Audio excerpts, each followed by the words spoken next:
Hello, everyone. Welcome back to the Winning Drive podcast. I'm Reeta Hubbard, the NFL chick, co host of the Glenn and Rita show on 1057 The Fan, with my guy Cordell Woodland from Shaking It Up Sports and the Ravens reporter for 1057 The Fan.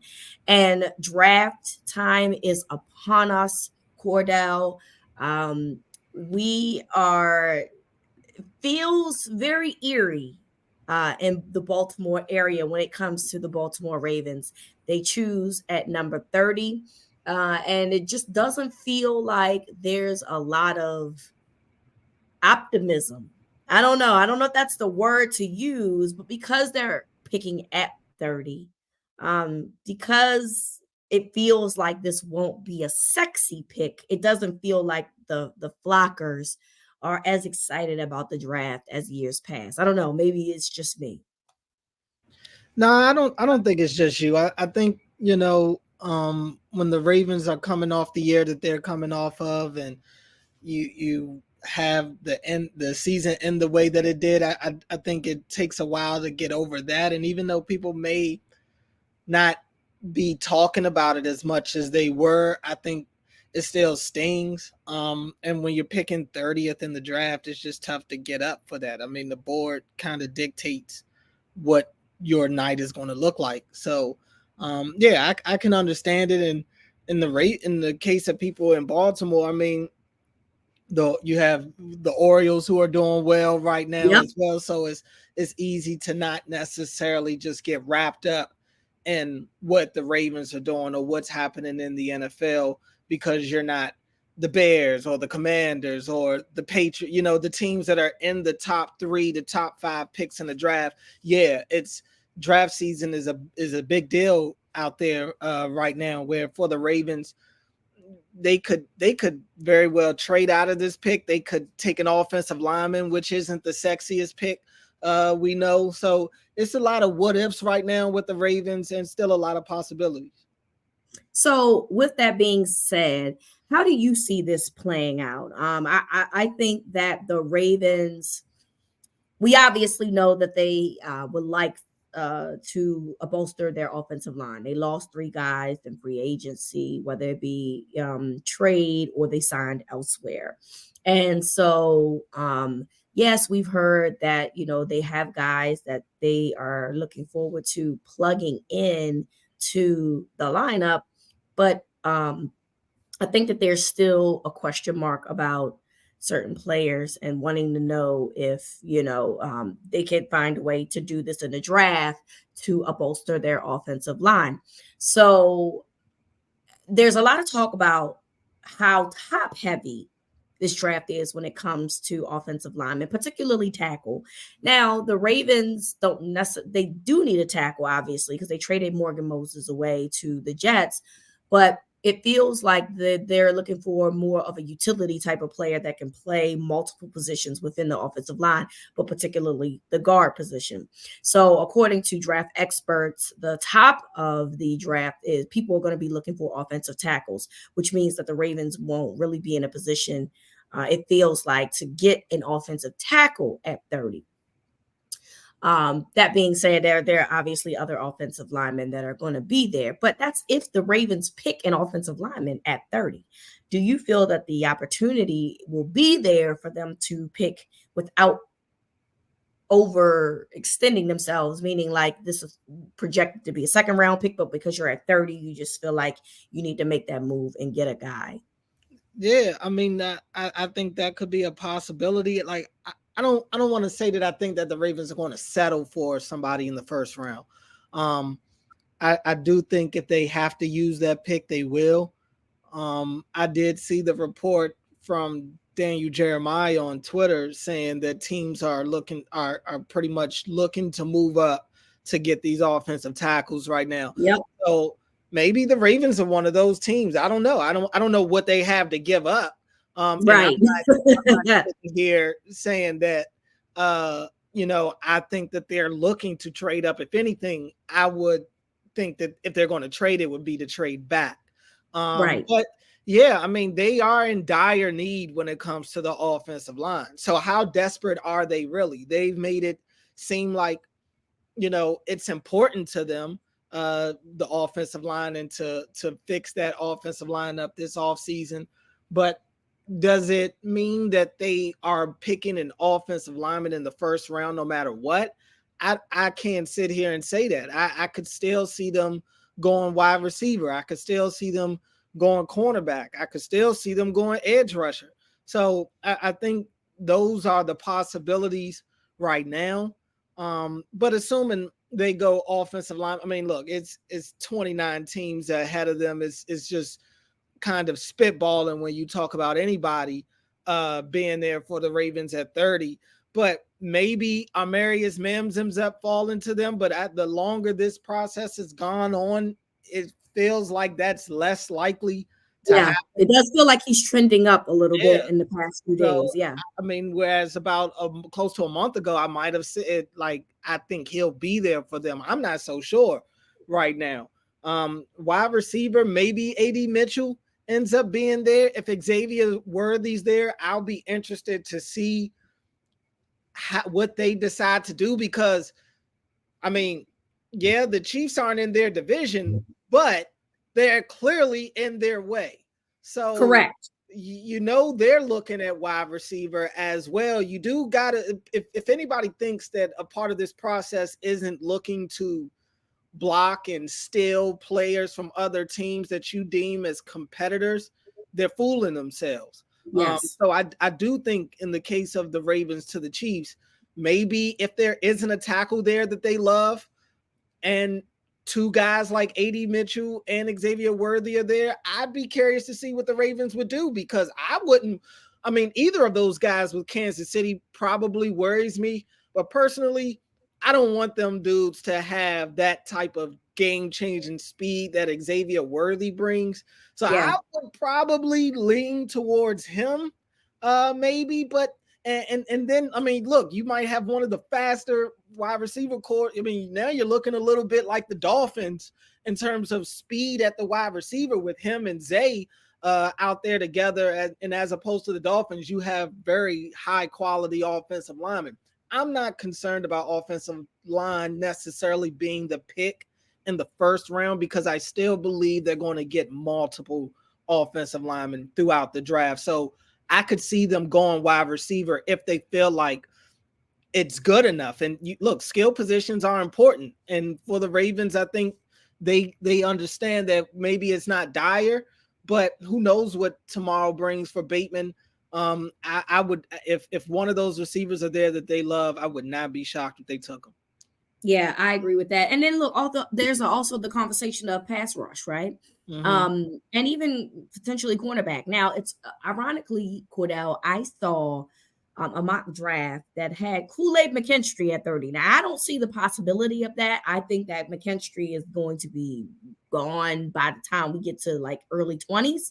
But nonetheless, I saw someone put the Ravens picking Kool-Aid McKinstry. Obviously, that is a need that they have in terms of depth at the cornerback position. But we've talked ad nauseum, it feels like this offseason, prior to Kyle Van Noy being signed, about the pass rush position because there's a lot of uncertainty there with health from Ajabo and then inconsistency from away. So do you think that there's a possibility that maybe a Chop Robinson or a guy like that could potentially be available? I mean, I think there's a chance he could be available. And there are quite a few people that are high on Chop Robinson. I don't dislike Chop Robinson. I feel like I kind of dislike him for the Ravens because he seems developmental, and the Ravens have enough issues with their young developmental pass rushers right now. Like, if you're going to get a developmental pass rusher later on in the draft, cool. But I'm not necessarily for them right now going and getting a developmental pass rusher in the first round. I just feel like they need something more sure shot. And like I said, you're still waiting for your last developmental pass rusher that you got in the first round to kind of get to that level. So yeah, I mean, I think there could be options there, but I think out of the top 4 positions that I named that I could see them going with in the first round, I would say edge rusher probably would be last for the first round at least. Okay. So if you had to rank it, what do you think that how the Ravens will move if they choose to pick at the 30th overall pick? How do you see this going? Yeah, Offensive line? I still think offensive line is first just because it's such a dire need. And if there Yeah. is a guy there that they love, I think they'll take him. I think, gosh, I think wide receiver and corner are kind of neck and neck, honestly. And it's not that I think they're neck and neck in terms of needs. Right now, I would probably say that, well, I guess I would say wide receiver is probably the bigger need over corner slightly for me because I'm still putting some stock into Marlon Humphrey. They did sign Millette back. They used Kyle Hamilton as a nickel corner, although we'll see how they do that now without Geno Stone there as that third safety. And they still have Brandon Stevens who had a good year. So I kind of trust that a little more than the wide receiver core than they have right now. So I'd say wide receivers after offensive lineman, then corner, then edge rusher. So you believe wide receiver? Okay. In terms of offensive linemen, is there anyone specific that stands out to you that could potentially be available for them? Is it a Mims? Do we think that he'll fall? Do we I think mean, that? Mims is still there. I still think he's a possibility. Not to say he'll be there at 30. I mean, that's so late. He could be snagged in the mid to late 20s, though. Yeah. Roger Rosengarten from Washington, I could see him maybe being there on the back end of the first round. He's not somebody that I think teams are necessarily going to reach for, but I do think there are people that like him. Jackson Powers Johnson, another one. He's an interior offensive lineman, and the Ravens have at least one guard spot that they're looking to fill. And I know they're penciling in the guy from last year that they had drafted, hoping that he could kind of take on one of those guard spots. So we'll see what happens there. But Jackson Powers Johnson is a guy that I think gives them some versatility on the offensive line as well. It's just so tough. I'm curious to see what type of run we're talking about on offensive linemen. Because obviously the Lathams and I think the Fuagas and Fashanus, I think those guys are gone by the time they get there. Oh, for sure. Fatanu as well. So and Tyler Guyton. So I just think we're talking about kind of like the second tier guys, best of the second tier guys that you're looking at hoping being there at 30. Wide receiver, you feel like Worthy is the guy that they could potentially pick up? I mean, I think AD Mitchell is still a guy that they could Okay. potentially pick up as well. But yeah, Xavier Worthy. I mean, if it's up to me and they're both there, I'm taking Xavier Worthy. I mean, that's just me. Lad McConkey, I think, will be there. It's just, is he there? Is that a guy that they feel like That's a name they that a want to lot of have? people obviously have brought up because of obviously the Georgia connection with Todd Mhm. Monken, McConkey. So there's guys that really like Lad, and I do too. I I do like too. Lad. I do I'm not too. really sure if I feel like he's available though at 30, which is why I'm not really high in terms of like him possibly being a Raven. But I can understand the connection there and why Yeah, people. I just don't think he's one of the sexy names that are out there Yes. at wide receiver. Well, So first of he all, his name is Lad McConkey, right. so It's it's the it's like and look, no disrespect, Lad. I'm just saying that that's a name, brother. yeah, that's definitely not a sexy name whatsoever. I think we could agree on that. I'm just Yeah, saying. I mean those guys will be there. Maybe a Jalen Polk, but I don't. If we're talking about a Jalen Polk, I probably would rather go corner over a guy like that. Xavier Yeah. Worthy, AD Mitchell, maybe even Lad McConkey are the three guys that I could kind of talk myself into taking over a cornerback that's not Kool-Aid McKinstry. And I just don't know if there's going to be a cornerback better than McKinstry that's there at 30. I completely agree with you there. So it'll be a fun chess match that we have to look forward to as the NFL draft approaches us to see what the Ravens will do. Will they pick at 30? Will they trade out? We will find out on Thursday evening.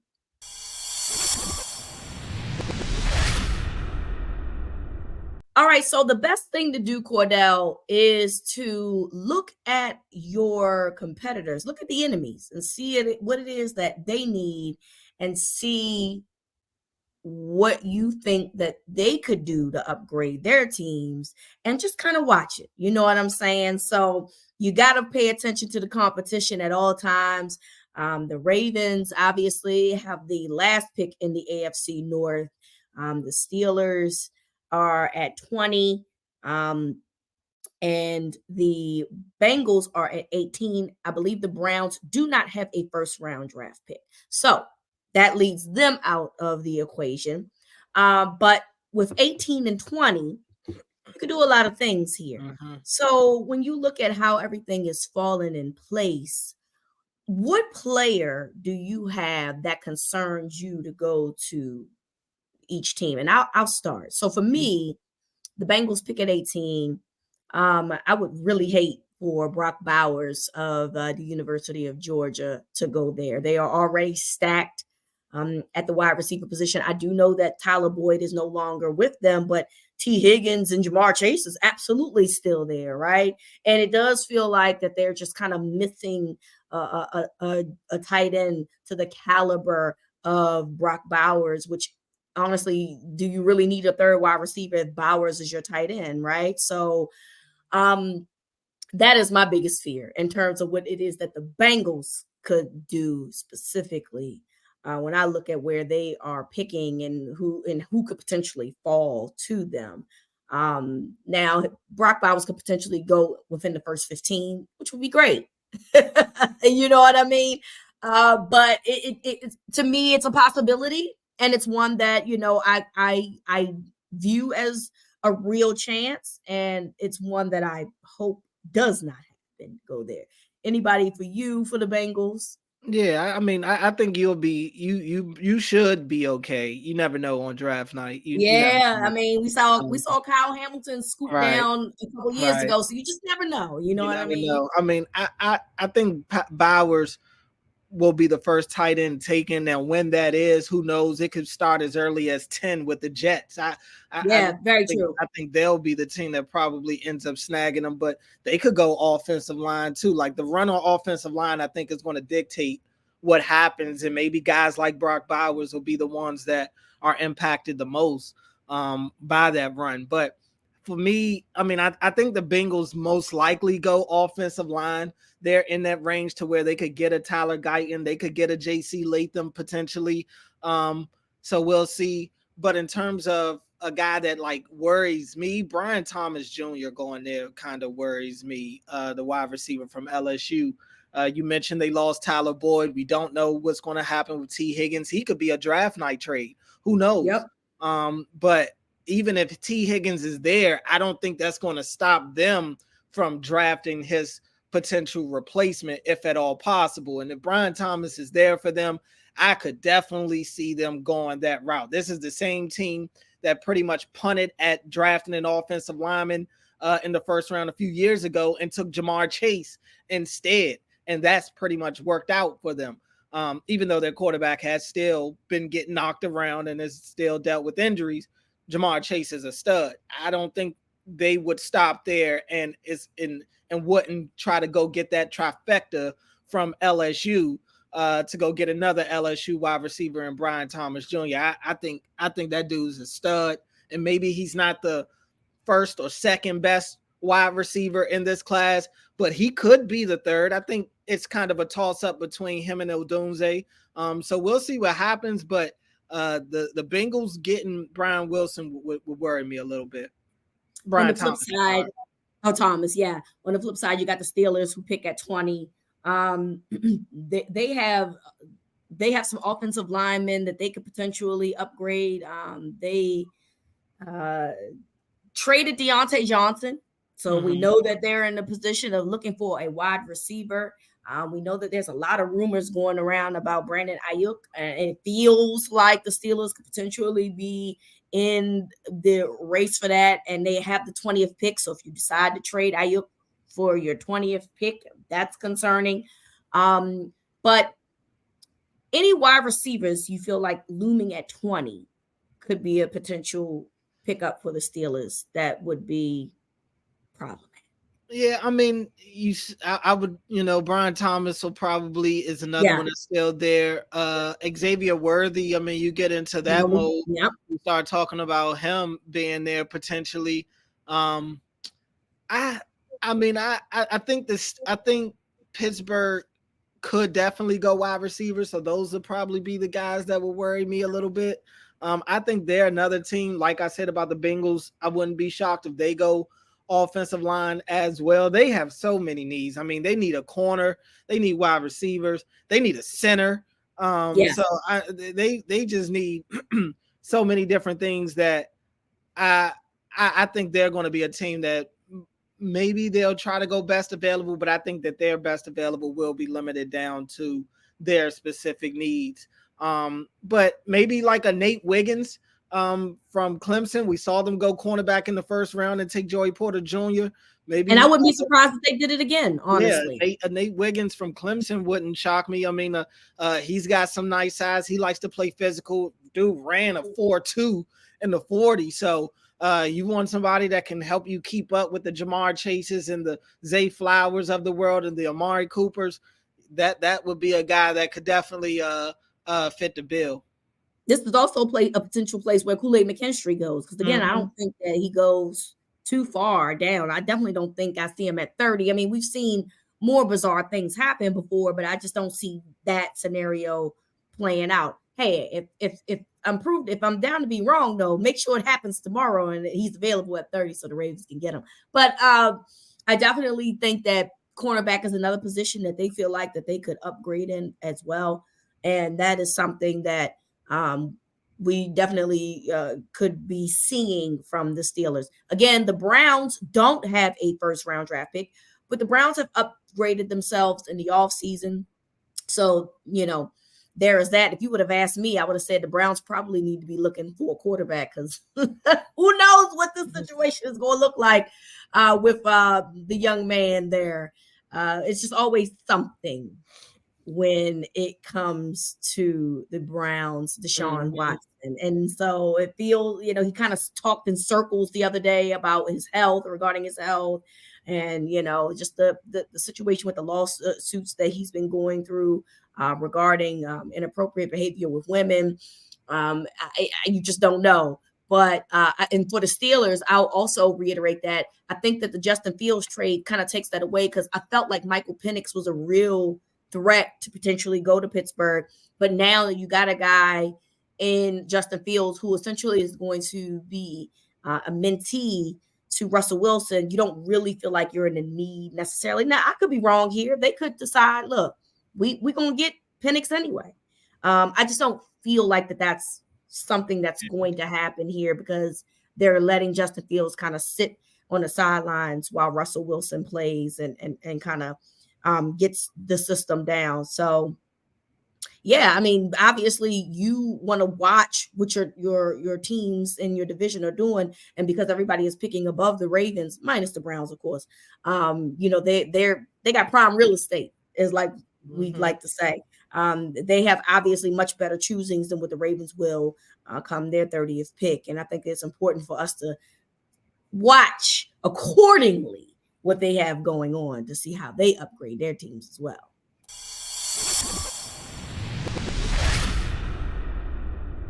All right, so with that said, Cordell, let's go into some bold predictions for the first round. It does not have to be Ravens related. It can be anybody related.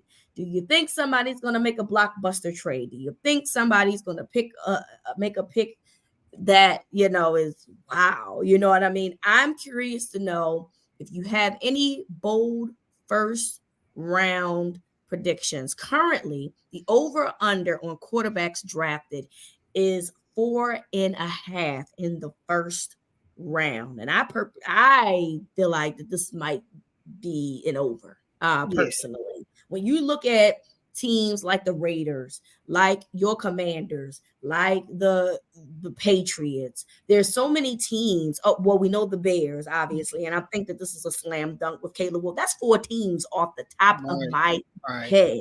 You know what I'm saying? And I'm sure I can find at least two more teams that would be interested in getting a quarterback moving forward. Oh, the Broncos I was have about to a say the Broncos right there. I mean, Broncos have a quarterback problem. that over So, needs to be so that's smashed. five right there. You know what I'm saying? So I am curious to know if you think that we'll get five quarterbacks in the first round. Because look, it's possible that a guy like Bo Nix gets picked in the top of the second, but because we're in a quarterback a societal league, it feels like sometimes you kind of make a move a little bit early because quarterback is a pressing need.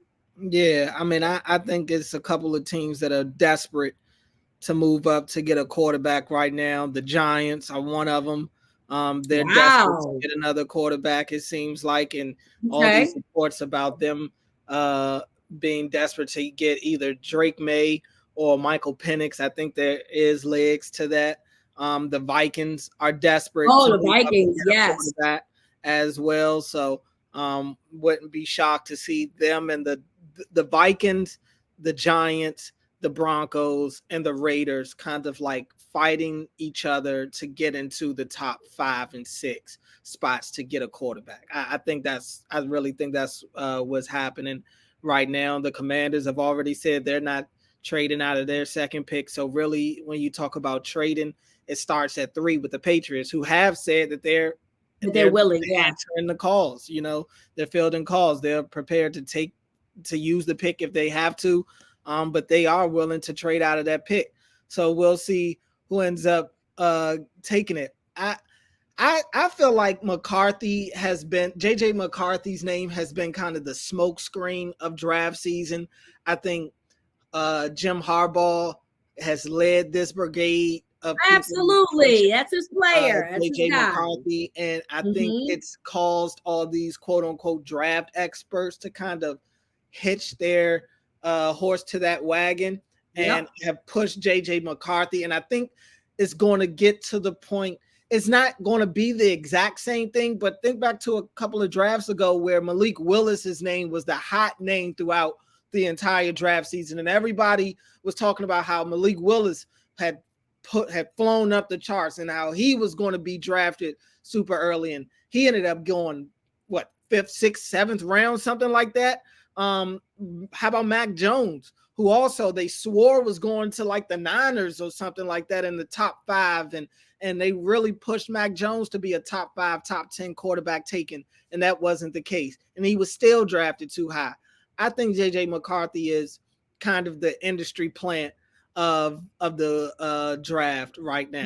now. I think he's the name that we've heard a lot about, and I think come draft night we're gonna be sitting around waiting for McCarthy's name to be called. And look, it may get called in the first round because, like we said, there's so many teams desperate Oh, for a it's getting quarterback. cold, friend. I could It's see him getting getting cold. picked, but it's not going to be in the range that everybody else thought it was. I think Penix will go before JJ McCarthy, and he should go before McCarthy. But I think you're talking about McCarthy maybe getting taken before Bo Nix. But other than that, Yeah, I can I don't see see it. McCarthy as like one of the hot quarterbacks that are going to be popping off the draft board. I do think that there's some smoke and mirrors, but I do think that there's a little bit of legs to the McCarthy situation. I would not be surprised if he doesn't make it out of the top 10 as a result of the narratives that's being pushed. I think that McCarthy is a good football player. I don't deny that. My concern is that how consistent is McCarthy over 20 attempts per game, because he really didn't have to do that much at Michigan. So that part I think I would be interested in. Do you think that there's anybody that's willing to trade themselves, a team that's in the bottom or in the mid, that wants somebody so bad that they'll find a way to trade up for a guy? There's a guy we really don't talk about a lot, and I think that that's because we think that he's going to be gone. But Marvin Harrison Jr., which many people consider to be a generational talent, is there a team that we feel like that could potentially go to the Patriots and say, look, I got to get this guy, and I'm going to make a move? Um, I don't think the Chargers will, just because I think they'll be fine if they have to take Malik Neighbors at 5. Oh yeah, yeah. So I maybe the Titans, If they, but even them, like if it's a team, I don't know if there's going to be a team that can trade up to get Marvin Harrison because it would have to be a team that I would say is outside the top 10 because I feel like if you're in the top 10, you're probably okay with Malik Neighbors. You're probably okay with Odunze, Brian Thomas Jr. at worst. Like I think you're fine if you have to take those guys.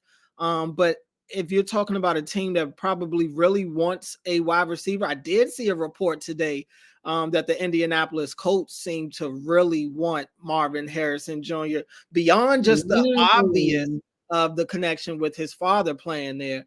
But I think they want, did they give Michael Pitt? I have to try to go back and look. I know Michael Pittman was on the last year of his deal. I can't remember if he got franchise tag or not, but they have Michael Pittman Jr. Out there right now, and depending on what he did sign a 4-year extension with the Colts. But I mean, they did draft Josh Downs last year, who seems to be a pretty good player for them. If I don't know if they'd be desperate enough to go up and get Marvin Harrison Jr., but to go and get a stud like that on a rookie deal to play with your rookie he'll be a second-year quarterback at that point. That's not a bad idea in itself. But I think Marvin Harrison Jr. ends up going to the Cardinals. If the Cardinals end up staying put at 4 and not trading out of their pick, not trading out, I think that's kind of a slam dunk move for them. They desperately need a wide receiver. They have their franchise quarterback. It's a guy that can get the ball to him. So I think that's kind of the move to go to. Absolutely. Is there anyone? Does it feel like it's not going to be anything insane happening in terms of moving up? Because it does feel like that people are saying that it's available, but it doesn't feel like a lot of teams are willing to like pay the fine of moving up. If that makes sense. That's the thing, and I guess it depends on what they're looking to get because if you do believe that this is a deep offensive line class, then maybe you're not looking to give up all these assets to move up when you feel like you could get a guy. If you're at 16, why move up to 11 if you feel like there's not that big of a drop off between what you could get there and at 11. So I do think that we're going to see some trades being made. It's been a lot of talk, and I do think teams are willing to move. But maybe it's not as much first round action as we thought. Maybe the trades will come later on in the class because Eric DeCosta did say at the Liars Luncheon he didn't feel like that there were as many draftable players in this class.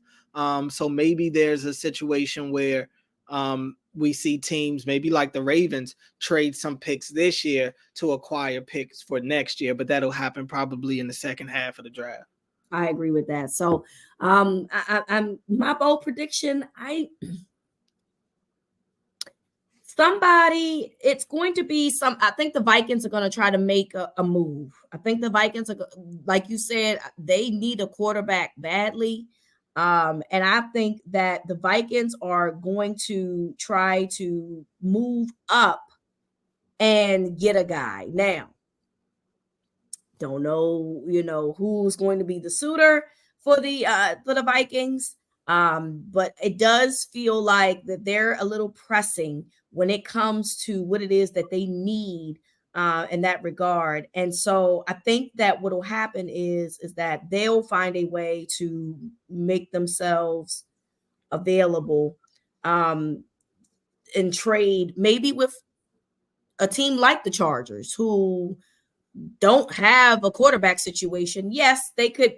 Now the Chargers could pick and stay there and get, I don't know, maybe a Marvin Harrison Jr., right? But also, because I believe that's the 5th, I believe the Chargers have the 5th overall pick. But I feel like the Vikings have a pressing need of a quarterback more than the Chargers have a pressing need at wide receiver, right? Because they did, they're in a position, don't get me wrong, they could absolutely use a wide receiver in that regard. But I just feel like they're going to maybe fleece the Minnesota Vikings because they're going to be in a position where they're going to be like, we need, because they got Justin Jefferson for now. They got a tight end. Remember, they traded for the tight end a couple years ago. So they have a decent offense. It's not a bad. Really, if you just add a quarterback, they're going to be competitive, in my opinion. The Vikings will be. But I just feel like that they're going to be the ones that find a way into the top 10. Even if it's not the Chargers, they're going to find a way into the top 10 and find a way to get a quarterback that they really need. Maybe obviously there's been a lot of talk about JJ McCarthy. He's just next door, Michigan and, Minnesota. They're not far from each other. So I'm sure that they have a lot of film on him already, being able to see him play, being in the Big Ten, and having that type of information and intel already. Wouldn't be surprised if Drake May was a guy that they would be interested in, but I don't feel like that the Vikings will be just sitting there and waiting for their opportunity to make a pick. Yeah, it does feel that way. It feels like they want to move up. They have 2 picks in the first round, and exactly easy. They try peasy. to move one of those to move up. I wouldn't hate it if they stayed put and kind of let Michael Penix Jr. fall right into their lap. Honestly, very true. I think that could work out for them, without having to give up any of those assets, and you keep both of those picks. So we'll see what happens. I mean, they could get very impatient, and maybe Penix isn't somebody that they have a high grade on. Maybe they really want to go, if they truly love Drake May or they truly love JJ McCarthy or one of these guys, then yeah, go get your guy. But I think Michael Penix Jr. would be fantastic with the Vikings. The Vikings are the one team that I feel like almost no matter which quarterback they get, that quarterback has probably the best chance to succeed because absolutely he's already there. Absolutely. And that's why I feel like that they want to get somebody that they really truly want to invest in and believe in, because they're a pretty solid team already. But they clearly need a quarterback position because we know Kirk Cousins went to Atlanta. So I'm curious. That's my bold prediction, that the Vikings find their way into the top 10 and get the quarterback that they would like to have. So it will be interesting. And again, you and I both agree. We think that 5 quarterbacks are going in the first round. Whether or not I agree that they all are first rounders is not there.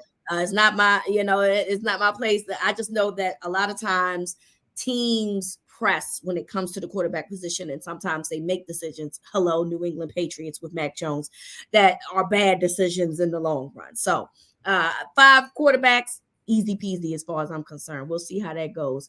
Cordell and myself, along with Glenn Clark, we will be on 105.7 The Fan from 6 to 8 p.m. talking about the NFL draft as we get closer to draft time on Thursday. So please tune in. You can also tune in on the Odyssey app if you are not in the Baltimore area.